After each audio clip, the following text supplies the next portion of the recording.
Hi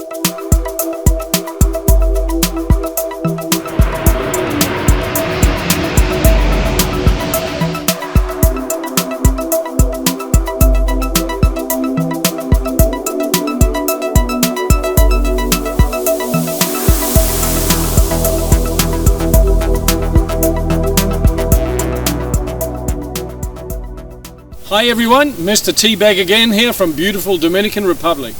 In this video we're going to look into a very serious yet important topic, which is safety and security. Whether you're going to live down here part or full time, it's very important to get this one right.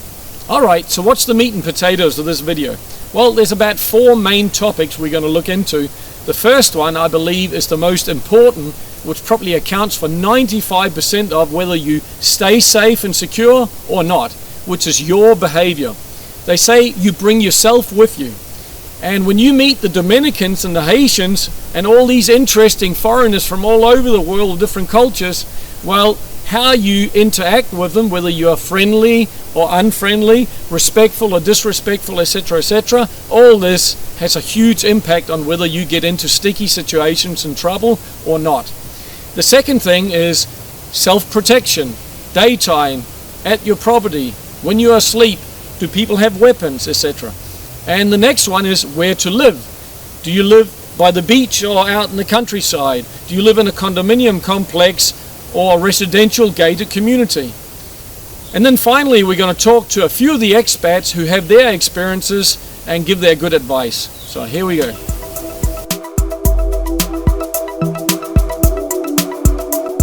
Alright, let's first look into what it means to have the right attitude and behavior when you're here in paradise, as you certainly don't want to sabotage your own safety or enjoyment. While I cover these points, I'm going to show you a variety of casual clips I made, mainly filmed here on the North Coast, so enjoy these as well. Some of the behaviors not to engage in that could get you into trouble here are making promises that you don't keep, especially to do with money. That's a big no-no. Even with small amounts of money, they will retaliate and cause a huge scene, as they take their money very serious here.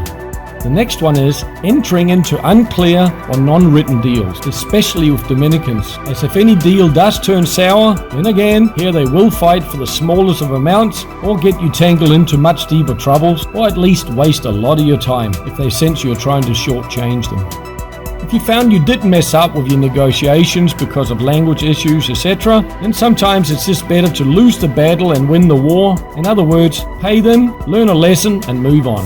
The next one is losing your cool, causing dramas or getting physical. Trust me, they will outbeat you at all of these, and they always have their fellow Dominicans, lawyers, police, and judges backing them, irregardless of how right you might actually be. And the next one is, if you get into conflicts with people, never make threats as a bluff, as Dominicans and Haitians will take it dead serious, and they'll probably get to you first. The next one is demanding your rights. Actually, over here, as a foreigner, you have very few rights, as despite the fact that they do have laws here, usually these laws get bent in favor of the Dominicans, unless of course you're prepared to spend a lot of money on a lawyer. However, then you might just get ripped off by a bigger shark than the one you started fighting with in the first place. The next one is stopping to talk to or deal with drug dealers. You see, both locals and police here notice everything. So if you hear a whisper on the street, "Hey amigo," or "Hey amiga," then just wave your finger and politely say "No gracias" and keep moving on. The next one is dating anyone who either is or who looks younger than in their early 20s. You see, the minimum legal age here is 18, so ensure you check one or more IDs from this person and also ask others who might know of them to be extra sure. The next one is, if you are adventuring out on your own, then avoid heading out to remote places unarmed. Often it's better actually exploring scenic locations as part of a tour, or with one or more Dominicans who you know very well. And the next one is, don't make enemies here thinking that it's a smart idea to hire some poor Dominican or Haitian to take care of them. You see, just because it's a bit Wild West down here doesn't mean that it can't quickly backfire on you, and suddenly you're thrown into one of the most horrible jails that would make a European jail look like a 5-star hotel, only to be financially destroyed in the process of trying to get yourself out of that pickle. Bad idea. So one of the things that I encourage anybody to do, the first and foremost, is it's how you handle yourself. It's not just having a weapon or having security. There's a certain level of respect that you should command at all times for your own safety. Not that you're, someone who needs to be in control or be the boss of things, but you should give and get respect. If you're giving it and not getting it, that's very, very dangerous. So be aware of that. Don't allow that to slip. If someone is demanding you give them something, even though it may seem benign, it's really not. Because if you are too much of a limp noodle, then believe me, that word will spread fast, and people will be lining up to either beg, ask you. If that doesn't work, they feel like you have a soft spot, they'll bang you upside your head. And why do you think that is? You're an easy target. And again, I don't want to make it seem like this is all like a Dominican Republic problem. It's not. It's worldwide. When you're traveling to places where it's third world, it's low income, people are looking for opportunities to get inside your pocket. They're looking for opportunities, looking for weaknesses within you. But if you handle yourself with respect and you give respect, people here will leave you alone. I've not had a problem here. No one has tried to mug me or assault me. Never really felt in danger here. But I will say that the people that have been assaulted kind of bring it upon themselves by not commanding respect. Right. Many foreigners have learned that Dominican Republic is very liberal, accepting locals, inviting island in so many ways, full of different temptations. However, if you believe that there are no consequences for crossing the line in regards to what you know is either legal or illegal, or accepted or not accepted, just based on what you are used to in your home country, then you are very wrong. It's the same kind of laws you might be familiar with do exist here as well, plus a lot of traps that you probably never thought would be imaginable in a normal system with equal justice, which you definitely don't find down here. In many over-regulated countries, technology has advanced in leaps and bounds. However, because of governments and the elite's agenda with their countless of socially destructive programs and measures, then beautiful traits in people like interpersonal skills, communication skills, strong family bonds, clear values and self-confidence and more, these have heavily corroded over the past 50 years. However, this is where Dominicans and Haitians, despite their many other issues, have still retained many of the good old-fashioned traits like smiling to each other, saying hello, being polite, being helpful, etc. So if you come here as a visitor or a new expat and then give them a cold or a snobby look, a brash or stern remark, or you in any other way disrespect or disapprove of them, then don't be surprised that they will get very angry and gang up on you. And they will try to get the better of you if the opportunity presents itself. In other words, like anywhere on the planet, it just pays to treat other people exactly how you would like to be treated yourself. And this will definitely down here keep you safer and more secure. As hardcore as it might be, then keep in mind that just because behaviors like hustling, begging, lying and bartering to gain stuff or income isn't usual in your country or where you live, then unfortunately this is the only way many of them down here have learned how to survive. So knowing this, it's better you either learn how to handle the people and put your boundaries in place, or instead stay clear of this kind of environment, as it's not for the naive, the unrealistic, or the weak, that's for sure. Alright, the next topic, weapons. What do people have to protect themselves in terms of guns and tasers and other things? We're going to talk to a few different expats now to hear what they do for their personal protection, or whether they even bother. With me here, I have Shelley from Coco Hotel and Bar in Sosua. Thanks for being on the video. No problem. Shelley, how would you protect yourself, or how do you protect yourself down here? Or is it necessary to have weapons or sprays or other things?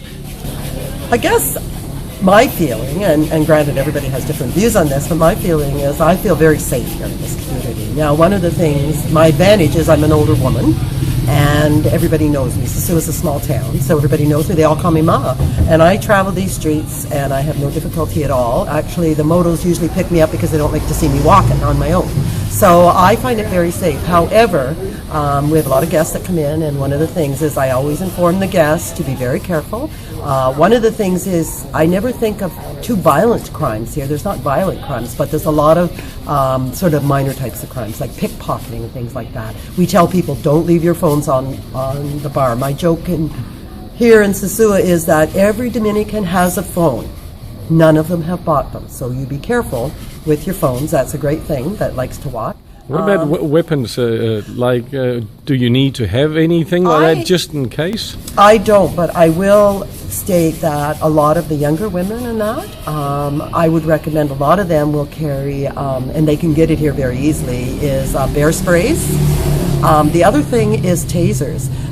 There's lots of vendors here in town that have tasers and things like that, and a lot of the young women have that. Even the sound of a taser scares people off. Like, I think it's minor crimes here, and if you can frighten somebody off, like our dogs here are enough at this hotel just to have dogs, that we don't have an issue with regards to people coming in and doing serious things. Mm-hmm. So, like I say, overall it's a fairly safe community. The men have to be careful, and I don't think when you talk about weapons, I don't see the need for a weapon in this community, even for the men and things like that, other than something to deter it, as I said, either a spray or a taser or something like that. Women feel a little safer with that. To be honest, I've heard of very few rapes. Most of the stuff that goes on here are thefts, and therefore it's protecting money and... It's like opportunity theft. Opportunity thefts, definitely. And you've got to remember the people in the Dominican Republic don't have social programs, so every dollar that goes in that hand is what they make to live on. So they're looking for those opportunities, unfortunately. And that's not all Dominicans, but there is that handful that you have to be careful of. So you just don't have wads of money, you don't have jewelry all over you, you play it safe. Right. Thank you very much. Even when I was a detective in the United States, I think the best weapon for any person, or the best line of defense, is a flashlight. This flashlight costs maybe $6 in the US, and if you shine it in somebody's eyes day or night, it's going to blind them for about 2 or 3 seconds. Mm-hmm. Enough time for you to take other action to defend yourself or get out of the way. And that's what you need. It isn't really to see well in the dark, it's for personal defense. Excellent. Thank you so much. Sure, my pleasure. I mean, he seemed like a very peaceful, calm guy, but then he got this out of the pocket. Make my day. Make my day. Oh, gosh. I got to get the beep on that one. Well, being safe is mainly a thing about, it's mainly an issue of being alert. One, you have to always be alert to your surroundings, and one, you don't want to get involved with unsavory people. You have people who sell drugs and things of that nature. So if you know that they're involved in those type of things, then it's obviously going to be a bad situation for you to be in or around. So you have to be leery of those type of people. But the second thing is also having a good reputation, or having a way of dealing with people, and that enables others to look out for your safety as well. And so sometimes just the fact that you have a decent relationship with others can be a source of protection, for you. Right. Another thing is, not putting yourself in situations that can cause you danger. Always watching and being aware of what's around you, what's in your circumference, and then you can avoid situations that put you in danger as well. So. Okay, let's say you wanted to go out and enjoy Mother Nature here, which there's amazing places, beaches, rivers, waterfalls.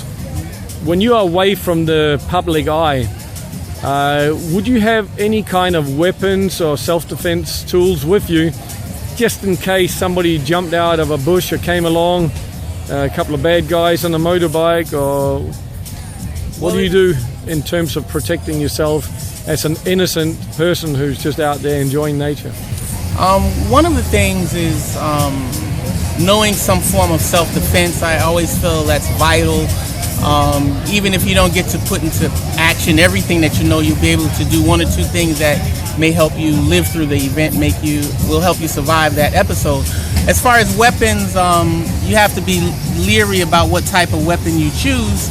I know for expats, as myself, guns are illegal. You can't have them unless you're actually a resident of the Dominican Republic. Knives, you have to be leery of being searched by the police and they finding a knife on you. So you have to be really cautious about the type of weapon or the type of defense aid you might choose. They do have defense aids that are legal, but you have to research those, and it's always good to have something.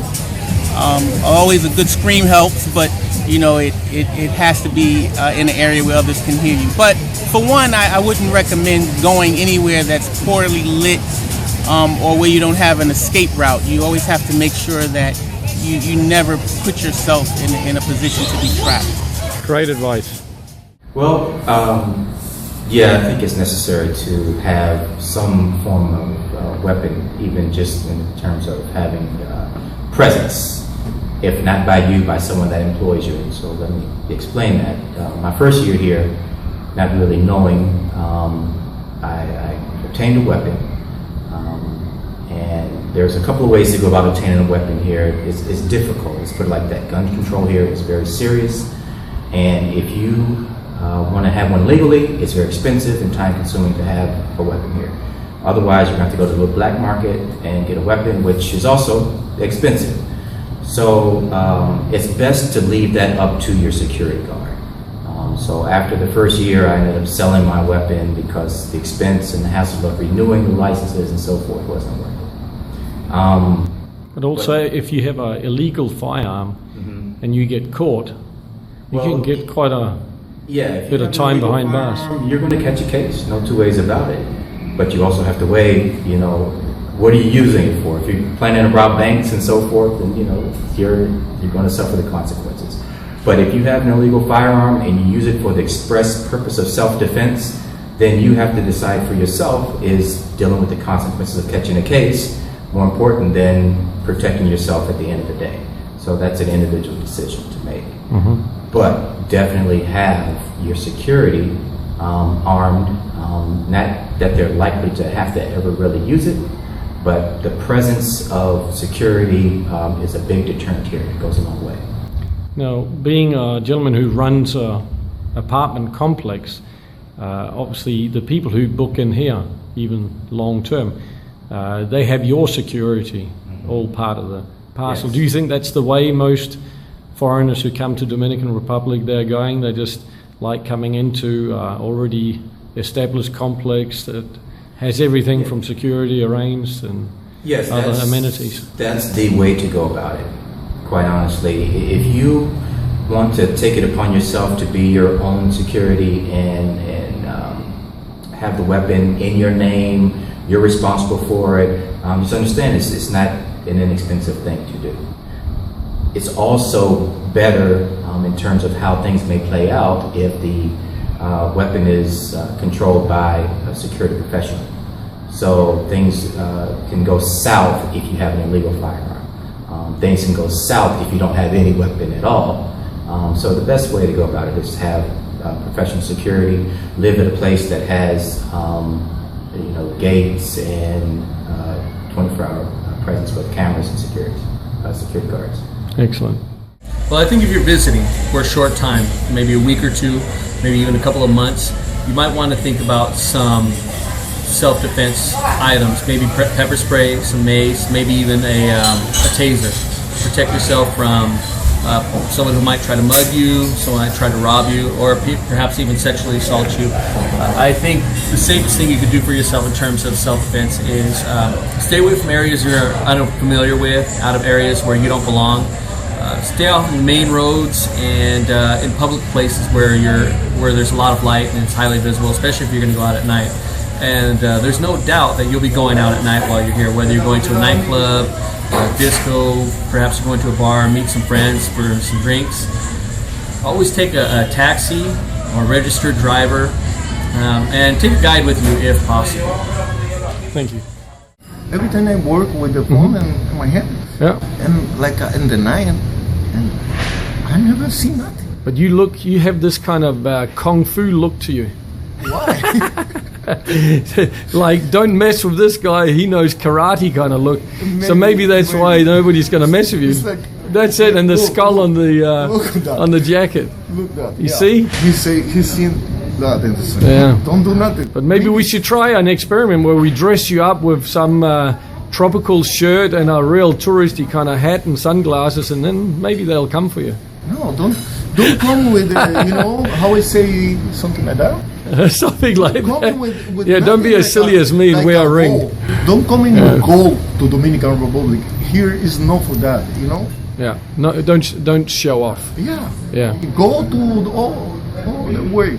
that's good If you advice. want that, Absolutely. if you want to come here, take it off all. Yeah. If they see it, they want it. When they want it, they come for it. Yeah, exactly. Yeah. Yeah, thank you very much for your comments. Thank you. Cheers. Tommy, down here in DR, would you recommend for any foreigners coming down that they obtain any weapons of any kind to have on their body?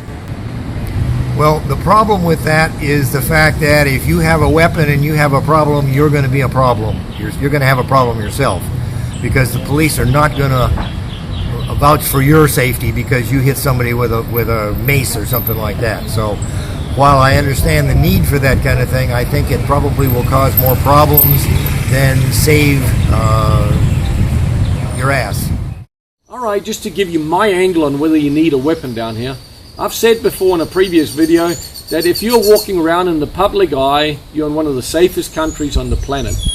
As long as you're respectful and friendly and smiley, they know how to pay that back, that's for sure. Ping pong. The only characters I've noticed who need to wear a firearm and show it off are people with big egos and probably low self-esteem. Hang around dogs, you get fleas. Just stay away from those sort of people and you'll be good. Now, do you need to have a weapon to defend yourself in your vehicle? Well, that could bring you into more trouble because the police down here are like hustlers. They're always hunting for another reason to squeeze money out of somebody. So you really just have to weigh that one up, depending on where you live or what you're up to.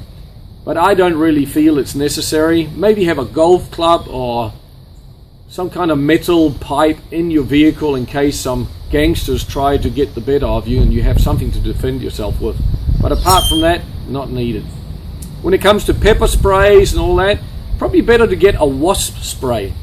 That's an easy one to explain yourself out of with the police. And instead of a knife, have a sharp screwdriver. You can tell them you're on your way back to fix your window. There you go. That's my angle. Let's move on. All right, the next topic is where to live. Whether it's short, medium or long term, there's different choices around Sosua Cabarete.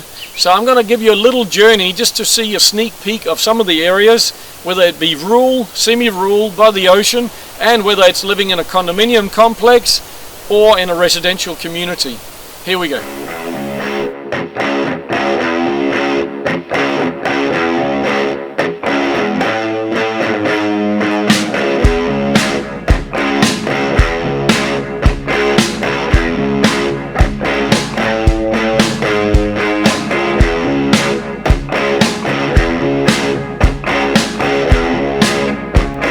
Okay, we're going to send a drone in the air, not only here at Perla Marina, but also a few other areas, so you can get an idea of what a residential community looks like and the security attached to it. Here we go.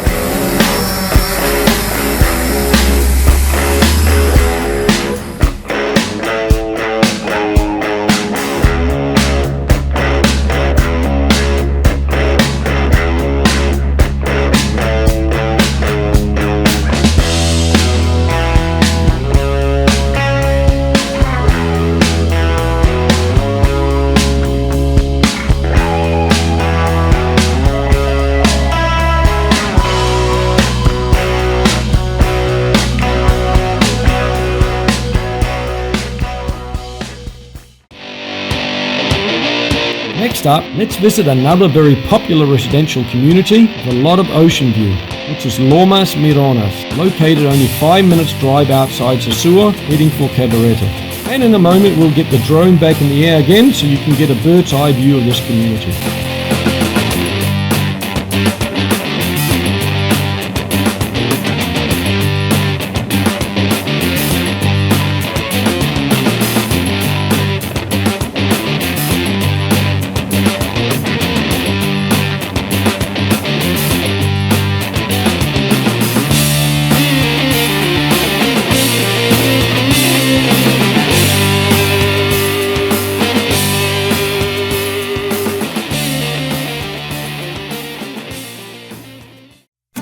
you'll see me visiting a number of gated communities and apartment complexes. This is to help you get the names and to see what they look like from the outside, after which you can search the ones you like online to either buy or to rent in there. Because Sosua and Cabaretta has such a large number of communities and complexes, then for this video, apart from a couple of really popular Cabaretta-based places, then I'm mainly going to focus on a number of living options available in and around Sosua.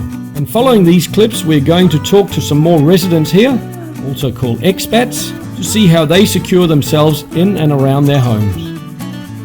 The neat thing about the Sosua Cabaretta area is that irregardless of whether you're looking for something in the town centre, close to the centre, or 5 minutes drive outside these towns, either by the beach, in the tropical hills, or in the countryside, then there's definitely plenty of established communities, and most with many other foreigners living there as well. Some communities like Hacienda El Choco and some others have large to massive exotic villas in them, where most other gated communities have your typical tropical 2 to 5 bedroom homes in them. The gated communities and apartment complexes in the Sosua area that I've included in the next few minutes are places that I've neither heard any serious complaints about, or they are places that from my experience they seem humble and fair to deal with.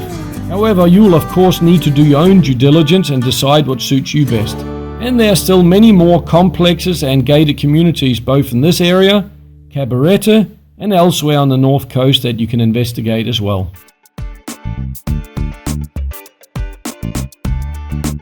A large percentage of the communities and complexes were established and are run by foreigners, so the standards in many of these places are geared to satisfy the desires, the needs and security expectations of tourists and expats. In other words, you can easily achieve modern living yet in a relaxed tropical environment. Now, if you instead wish to try to live and experience living in areas with many Dominicans, then that's easily achieved as well. However, it would pay to get good advice before you choose where to settle for your own safety's sake. So feel free to email me to learn more about my relocation advisory service, which you can do by emailing me at info@educatedtraveler.info. Attention, Mr. T. A smart thing to do if you're impressed with a specific community or complex is to try connecting with a few of the current renters and owners to hear their feedback and advice. As sometimes you might just be surprised what you hear, but other times it will reassure you that maybe you're onto a good thing.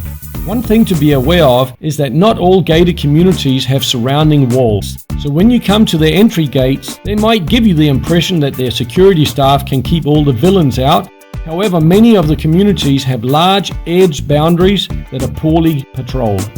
So taking additional security measures within such a community is still highly recommended. This could mean, depending on what amenities they have there, that you have to install alarms, security lights, erect property walls, install barbed wire on top of the walls, add additional metal bars on doors and windows, obtain dogs, and maybe even a firearm.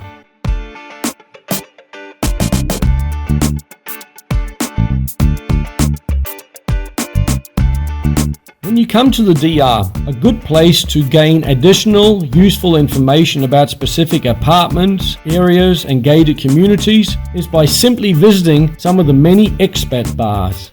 As here you'll get the inside scoop and learn that most expats are more than happy to share information and advice that will save you unnecessary troubles down here. Even though different nationalities sometimes seem to group together for social occasions, then if you're an extrovert, then simply just reach out to any friendly foreigner and most of them will be more than happy to tell you all you need to know, and maybe even for longer than you had wished for. But it's all good, as no foreigner here likes seeing another foreigner falling for scams or bad services. In this way at least, all foreigners do stick together. Alright, I'm going to just display the last few complexes now, and then we're going to move on to the next juicy topic.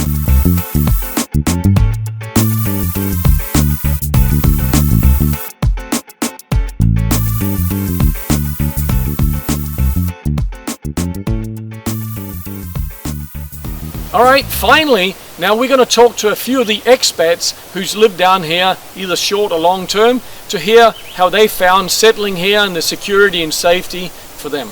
Here we go. When talking to a lot of the long-term expats here, You'll hear a lot about their experiences in living in both apartment complexes as well as gated communities. But often they got sick of it because of the increasing number of rules and fees in these places. So now we're going to hear from a lady who, together with her husband, moved out to the country and they're loving it. I'm with a nice lady in a semi-rural area called Didi. Thank you for being on camera, Didi. Hi. And you've been here for over 25 years, is it, in Dominican Republic? Now, you and your husband chose to live outside a gated community. How do you feel secure living in a place where they could sneak in at night time and cause trouble? Or that hasn't been a problem? No, till now, never happens anything. We had dogs around. Mm-hmm. First we even had neighbors. Then the neighbors came, they had their own dogs. So we make fence we didn't have before. And now we are living in neighborhoods. Neighbors are looking at each other and, well, you have to close your property very good when you go away. We even have a cameras when somebody came in, but till now we never use. And talking about weapons, because that seemed to be a topic a lot of the foreigners they talk about, you know, do you have a weapon in your property? What could you recommend to any of the viewers if they wanted to live outside a residential community to obtain a firearm or shotgun? When you are living here permanent, you can have a... the residency and your gun? Yeah, your gun, but I don't need this because I know I wouldn't use it. So somebody can take it away from me and use it against me. Okay. So I get the sense that a lot of the neighbors are keeping an eye on each other's properties, you know, and protecting each other. Yeah. And I've heard somebody mention that they go out and fire a few shots in the air occasionally, and that sends a signal, because everybody communicates here. That sends a signal. That sends a signal. Yeah, don't come near us or there will be trouble. You can use it and then your neighbors will come. Uh-huh. And we did it when we were the first in the last house far away. We shot them sometimes and then the people know, oh, they are armed around there. But yeah, well, it certainly sends a strong signal. It is. If you mess with the bull, you get the horns. Yeah.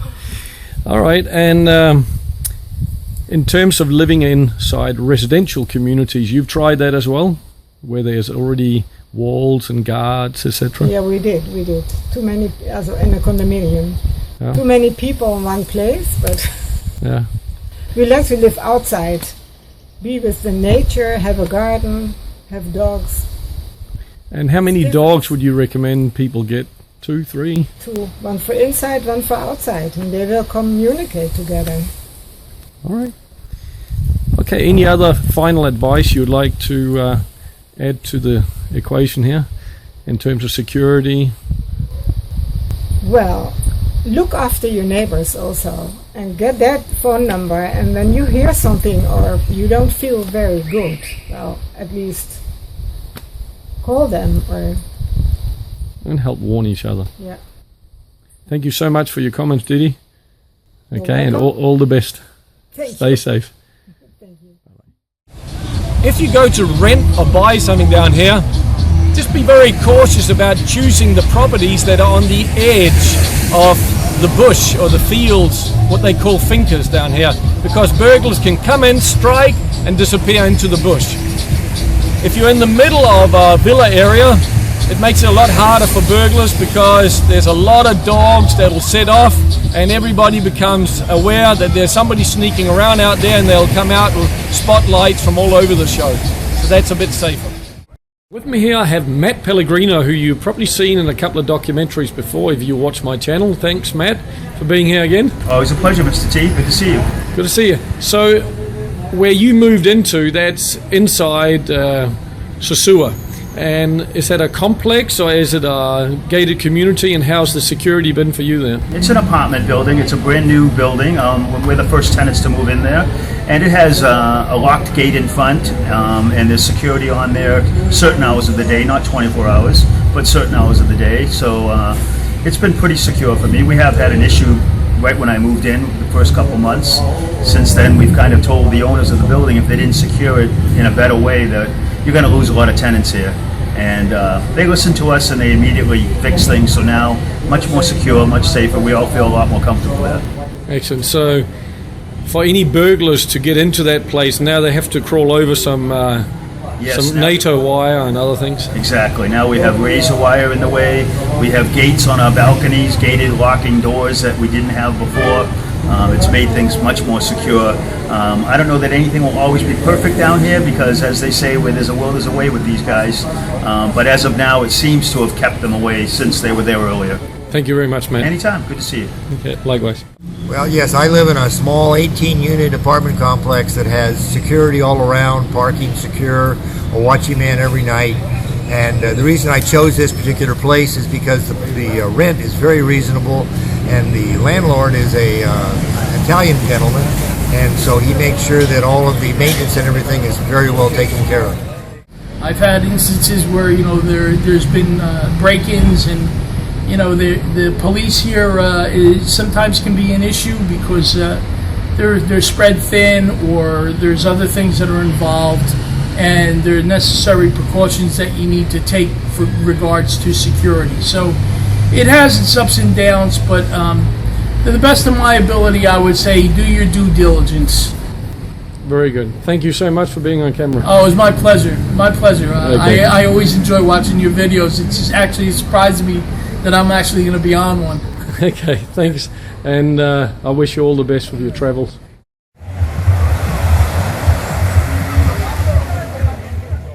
And Henry, when it comes to living in a residential community or condominium complex, what have you tried, or what do you recommend in terms of staying secure in your living situation? Well, I myself highly recommend, if you have the proper paperwork, get yourself a registered firearm if you're going to be living here long term. Make sure you have protection for yourself and your family. If you can't obtain that, then get something, perhaps like a baseball bat, something that would prevent or scare someone from invading your home or coming in uninvited. Another thing you want to take into consideration would be a security system or an alarm system for your home, good lighting, and if you live in a gated community, more than likely they have security guards, but even still that isn't 100%. Always make sure you lock your doors and your windows, keep the area well lit, and have something you feel you'd be able to swing around with some pretty quick speed to knock somebody out if you needed to. And Sherm, now you're one of the people who moved into our community kind of complex, is that right? Or condominium complex down here with security and everything. Yes. Do you recommend that? Yes, I do, because I always feel it's safer to live with like people, like-minded people. We're all kind of on the same page as far as being foreigners. So we have a tendency to look out for each other a little more so than the people who are indigenous to DR are. So I just think it's safer to live with people who you have more in common with. But the complex itself, what kind of security have they set up for you guys? There are a couple of levels of security. You have the electronic gate for one, which works off of a remote. You have a security guard. You have cameras.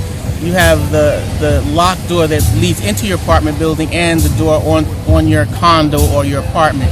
So there's some different levels of security, and in addition to that, you have the eyes of your fellow countrymen or the people who live with you, the other foreigners. All right. Well, any other final tips you want to give to people about how to stay safe and secure down here? I always keep in mind the fact that they have a saying, desperate people do desperate things, and so some people here, they're in what we would call a desperate situation, so they tend to do things that we wouldn't expect them to do. So, expect the worst, hope for the best. So that's... All right. Thank you so much. Okay. All the best. And this was Sherm from the Treehouse Lounge on Sosua Beach. Always a pleasure, Mr. T. Cheers. So to anybody coming down here to live, short or long term, what would you recommend them? Living in a condominium complex or gated communities? What's the best thing in your opinion? I think the best thing, and what I'm seeing happening more, is people moving into condominiums. There's a lot more condominium developments going on, and they are gated and they're newer, they're up to date. They seem to be better organized, better safety and security. Some of your gated communities have been around a long time, and we certainly know of thefts that have gone in the gated communities in the past, and that's made it difficult for people living in these gated communities thinking that they're safe, but no gated community is safe. So you always have to keep that in mind and look after your own safety.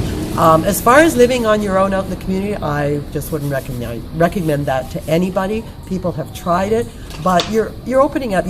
I think the best thing is that you have to come down to the Dominican Republic, live here for a while, rent, do whatever you want, stay at a hotel, and check it out. In Sosua, we're very fortunate. We have long-time expats that have lived here. They've got a lot of information they can give you with regards to areas to live. There's some very safe areas, and there's areas that we know are maybe not too safe. So I think the best thing for anybody to come down is you've got to come down, check it out. Don't just come in and buy a house or buy whatever. You got to check it out first. Excellent comments. Thank you so much, Shelley. You're welcome. And give yourself a shout out. You run Coco Barn Hotel here. Coco Barn Hotel in Sosua. Come down, welcome. We're like a family outfit here. We're all I'm Canadian. My son runs the bar. He's Canadian, and we'd love to have everybody from all over come down and join us. Fantastic. All the best. Thank you very much.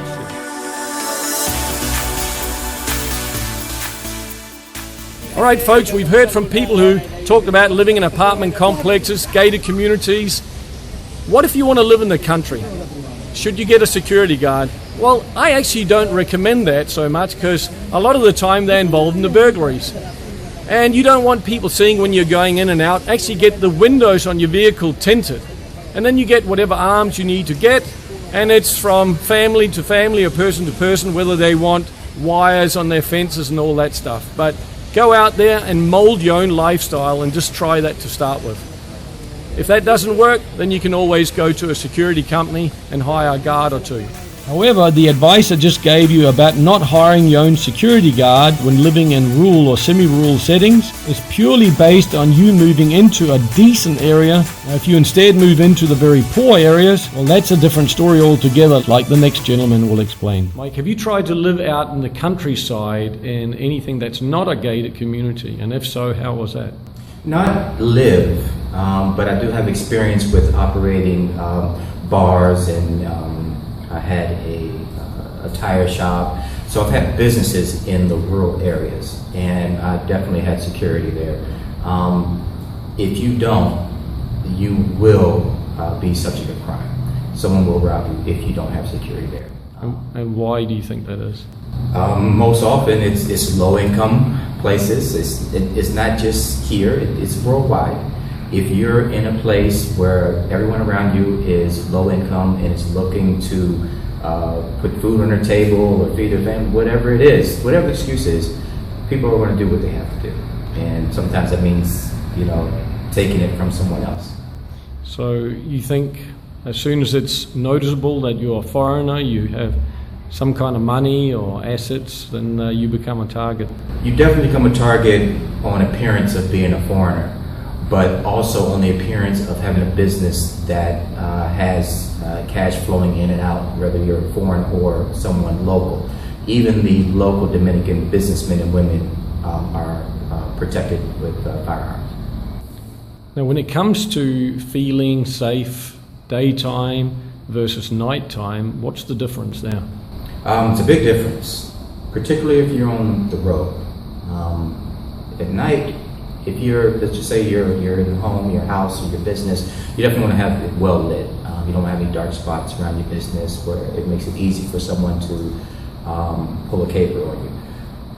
But really the danger here comes at night on the road while driving. If you're not used to driving here, avoid at all costs getting behind the wheel yourself. The roads are very treacherous at night. The weather can produce heavy rains out of nowhere. on windy mountain roads and it's dark with no lights, you can figure out what can happen there. And then also in the more isolated areas, if you're driving alone and you are spotted by someone who sees that you're a foreigner, those roads oftentimes aren't patrolled or patrolled very heavily by local police late at night. After about 8 o'clock, the police presence sort of winds down.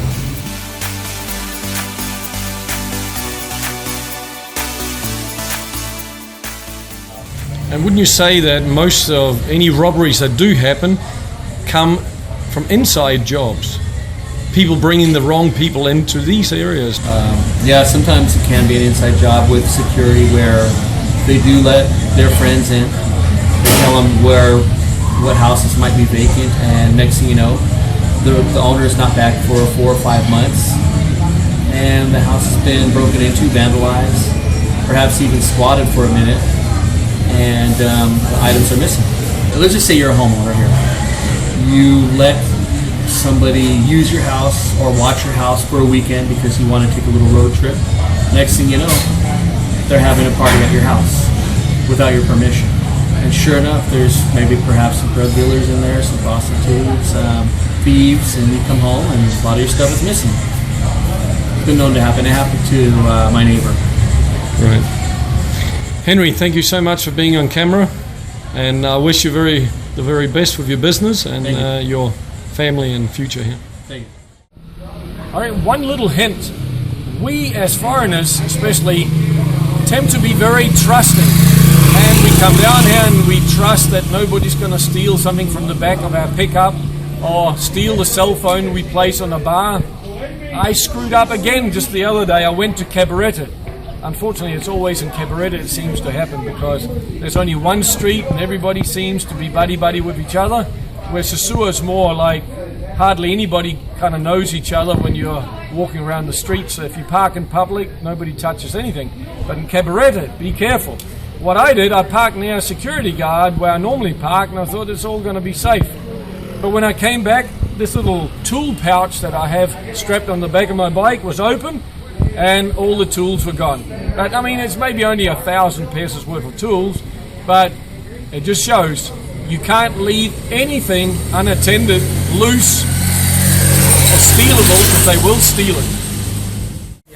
Well, one thing is you have to be smart. You know, one thing I try not to do is go out very late at night. I'm usually back in by about 8 o'clock. I find the later you stay out, the more you're going to invite trouble because people start to drink or whatever. They get a little bit more crazy. So I find if you're, especially if you're in a family, you don't want to stay out late. Just try to get in early and enjoy the day, because the days are really what it's all about. It's so gorgeous with the sun and the beach and the ocean. Yeah. And have you ever been robbed or burgled or had any nasty experiences like that? Yes. In fact, there was one time, it was horrible because I just got this new underwater camera, and there was a whale out in the ocean, and I was filming it and taking pictures, and I was so excited. And then the next thing I know, the camera's gone and lost my camera. So you have to keep your things really close to you. As you can see, I got a bag. Put it over your shoulder. You always hold it close. And you know, I'm not wearing any jewelry, no bling. You don't want to advertise yourself, right? You just want to fit in, blend in. Don't have anything flashy on, and look confident. What about at your residence or at your place? Have you been robbed there? Yes, actually I have been. But to be quite honest, I think it was an inside job. Well, there was the caretaker who takes care of basically the house and the yard. And I believe what happened was this one particular evening, he purposely left a window unlocked and had one of his friends come in and scope the place, because he seemed to know where things were. Yep. Thank you so much for your comments, and I wish you all the very best.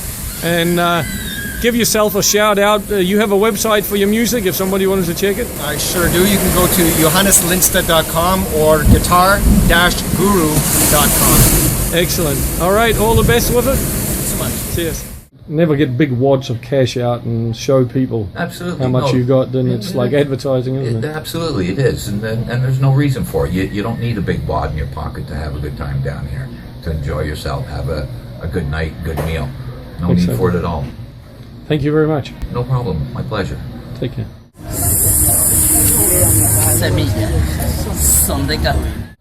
Now, Mike, I know that you get a variety of different clients booking in, and some of them are even single men that come over. They know there's a lot of pretty ladies on this island.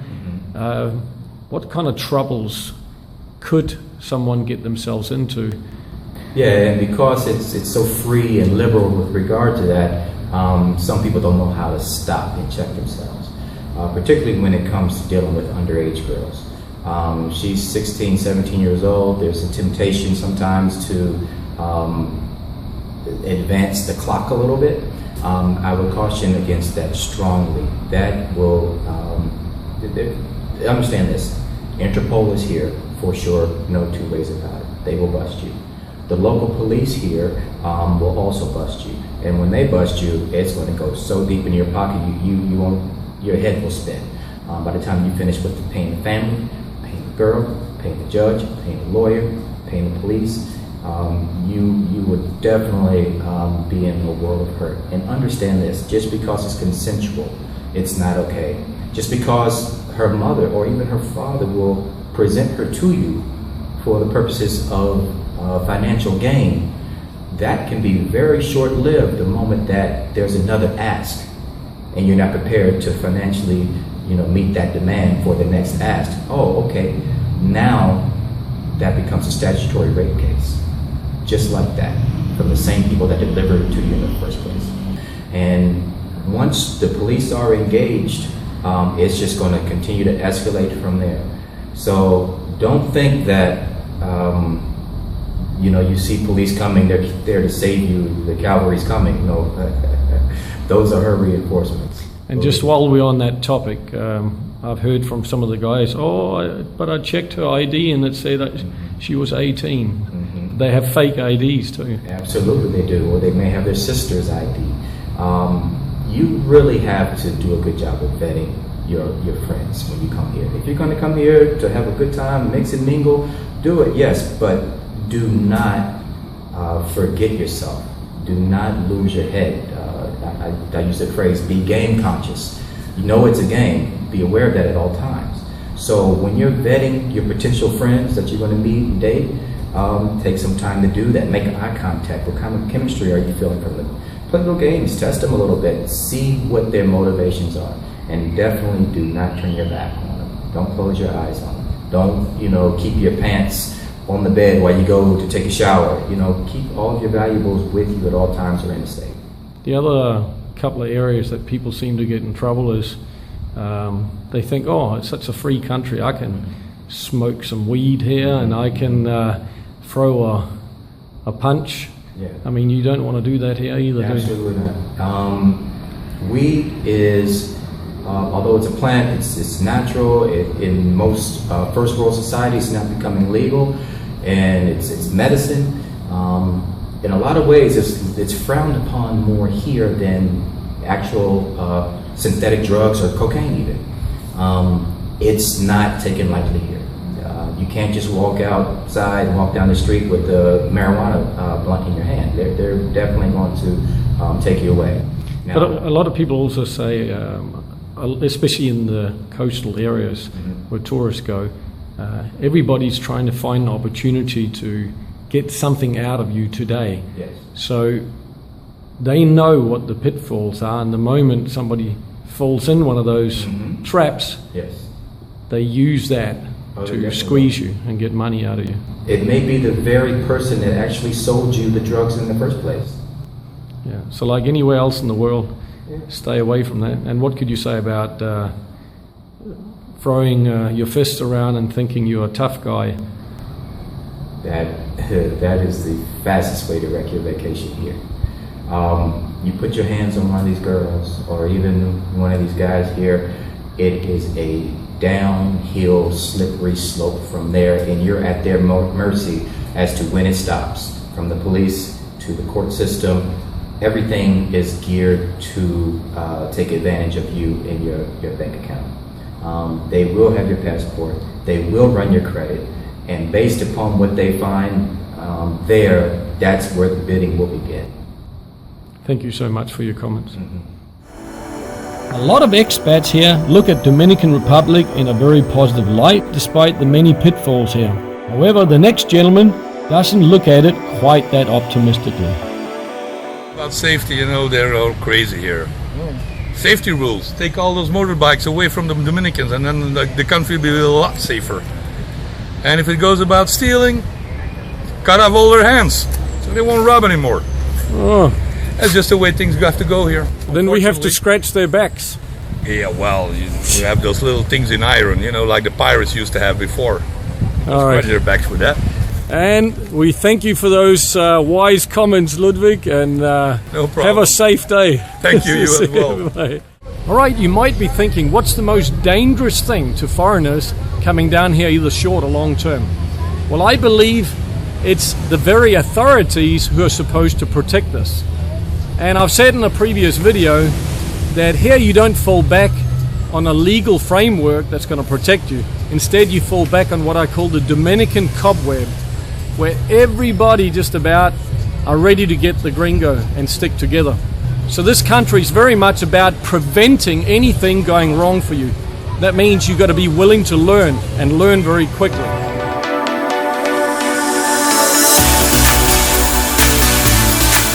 Alright folks, that wraps it up for this time, and thank you so much for watching. I hope you got a lot of useful information out of this video, and that you'll recommend both this video and my channel to your friends and family.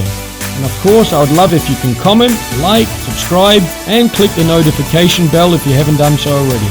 Take good care, and I wish you fun and safe travels ahead. Bye bye for now.